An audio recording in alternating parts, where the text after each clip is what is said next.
sekarang kita akan membahas tentang siklus Krebs. Dari apa sih itu siklus Krebs? Nah, siklus Krebs sendiri memiliki beberapa sebutan lain. Seperti yang pertama yaitu ada asam sitrat. Nah, kenapa disebut sebagai siklus asam sitrat? Karena dalam siklus Krebs ini, senyawa yang dihasilkan pertama kali adalah asam sitrat. Lalu yang kedua juga bisa disebut sebagai siklus asam trikarboksilat. Lalu yang ketiga bisa juga disebut sebagai siklus Krebs sendiri. Hal ini diambil dari nama penemunya yaitu Hans Krebs atau yang biasa disapa Mr. Krebs, yang merupakan seorang ahli biokimia.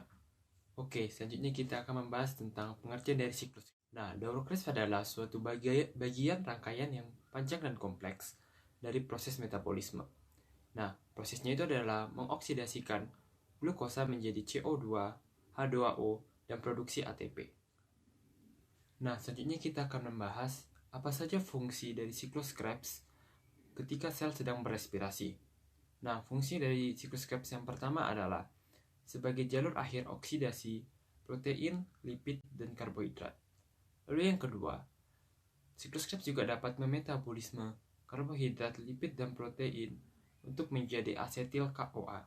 Lalu yang terakhir, siklus Krebs juga dapat menghasilkan ATP atau energi. Oke, selanjutnya ada dekarboksilasi oksidatif. Dekarboksilasi oksidatif terjadi setelah glikolisis dan sebelum siklus Krebs. Pada intinya, peristiwa ini adalah merubah 2 asam pirufat menjadi 2 asetil koenzim A. Kenapa dirubah? Karena untuk memasuki siklus Krebs dibutuhkan senyawa dengan karbon 2, yang mana itu adalah asetil koenzim A, sedangkan asam pirufat masih berkarbon 3. Maka dilakukan proses dekarboksilasi oksidatif ini. Dan peristiwa ini terjadi di matriks mitokondria melalui transport protein, yang mana di sebelumnya di sitosol menjadi di mitokondria melalui transport protein. Pada peristiwa katabolisme, pada saat pengurangan karbon, maka akan dihasilkan karbon dioksida. Karena di sini ada 2 asam pirufat dan 2 asetil koenzim A, maka dihasilkan juga 2 karbon dioksida. Pada peristiwa ini juga ada masuk gugus senyawa koenzim A. Selanjutnya terjadi oksidasi, yaitu memberikan elektron ke NAD+ dan H+, yang mana itu membutuhkan 2 elektron agar seimbang dan menghasilkan NADH. Karena dua kali maka menjadi 2 NADH. Jadi produk dari dekarboksilasi oksidatif ini ada 2 CO2, ini 2 NADH, dan 2 asetil koenzim A pastinya. Dan 2 asetil koenzim ini yang akan masuk ke siklus Krebs. Oke, lanjut. Tahap berikutnya dari respirasi seluler melibatkan pergerakan pirufat ke dalam mitokondria yang mengalami oksidasi.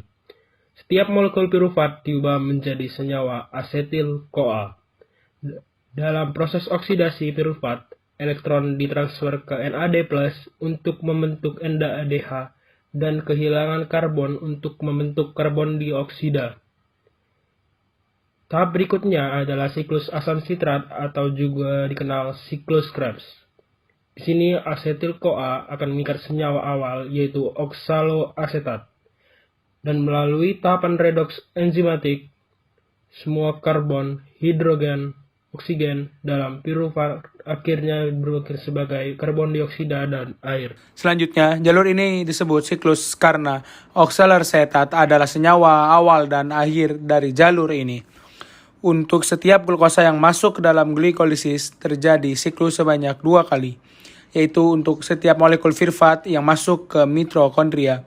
Selama oksidasi firfat dan siklus asam sitrat, jumlah dari 8 NADH, 2 FADH2, 2 ATP, dan 6 CO2 diproduksi oleh setiap molekul glukosa. Dalam rangka untuk memahami bagaimana mayoritas energi diproduksi oleh respirasi aerot, kita perlu untuk melihat molekul NADH dan FADH2 pada tahap berikutnya, yaitu transport elektron. Transport elektron berlangsung di dalam krista, yaitu membran dalam mitokondria. reaksi yang berlangsung di dalam transport elektron adalah reaksi oksidasi dan juga reduksi antara senyawa NADH dan FADH2.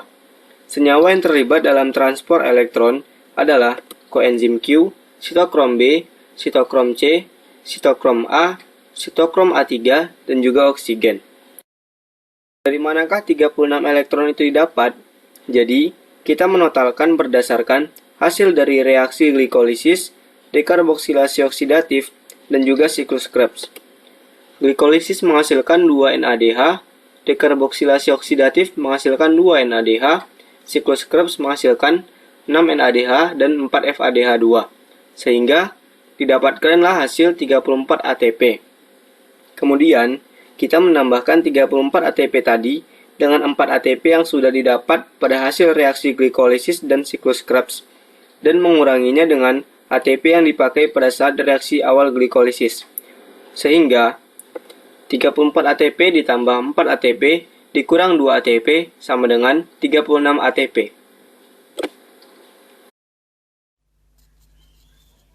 Transport elektron dari proses sebelumnya, yaitu pada tahap glikolisis, dekarboksilasi, dan siklus Krebs, kita mendapatkan 10 buah molekul NADH dan juga 2 buah molekul FADH2.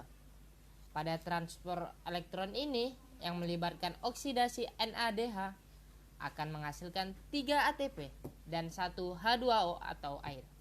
Sedangkan pada oksidasi FADH2, jumlah ATP yang dihasilkan lebih sedikit nih, yaitu sebanyak 2 ATP. Hal ini dikarenakan oleh kecilnya energi yang dihasilkan dari oksidasi FADH2. Nah, sehingga total ATP yang dihasilkan pada proses transport elektron ini sebesar 34 elektron. Jadi jika kita menambahkan 4 ATP yang kita dapatkan dari proses glikolisis dan siklus Krebs ini, maka total ATP yang dihasilkan pada proses respirasi aerob sebesar 38 ATP nih. Namun pada proses glikolisis terjadi perpindahan dari sitoplasma menuju proses selanjutnya, yaitu transport elektron yang terjadi di mitokondria. Proses perpindahan ini akan membutuhkan energi 2 ATP. Jadi ATP yang bersih yang dihasilkan adalah 36 ATP.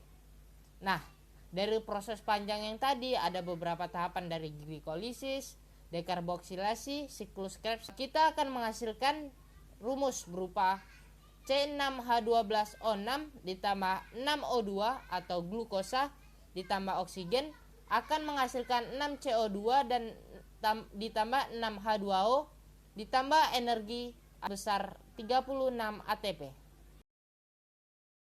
Tahapan transport elektron adalah rangkaian pengangkut yang terbungkus membran dalam mitokondria yang melewatkan elektron dari satu ke yang lainnya. Elektron ditransfer antara protein membran sel yang dapat menangkap energi dan menggunakannya untuk menghasil molekul ATP. Protein dalam tahapan membompa ion hidrogen melewati membran. Ketika ion hidrogen kembali melewati membran melalui ATP sintesis kompleks, ATP disintesis oleh enzim. Oksigen berperan sebagai penerima elektron terakhir. Dengan menerima elektron, oksigen direduksi membentuk air, produk sampingan dari rantai transport elektron. Semua pembawa elektron energi tingkat tinggi dari langkah-langkah sebelumnya membawa elektron mereka ke dalam tahap ini.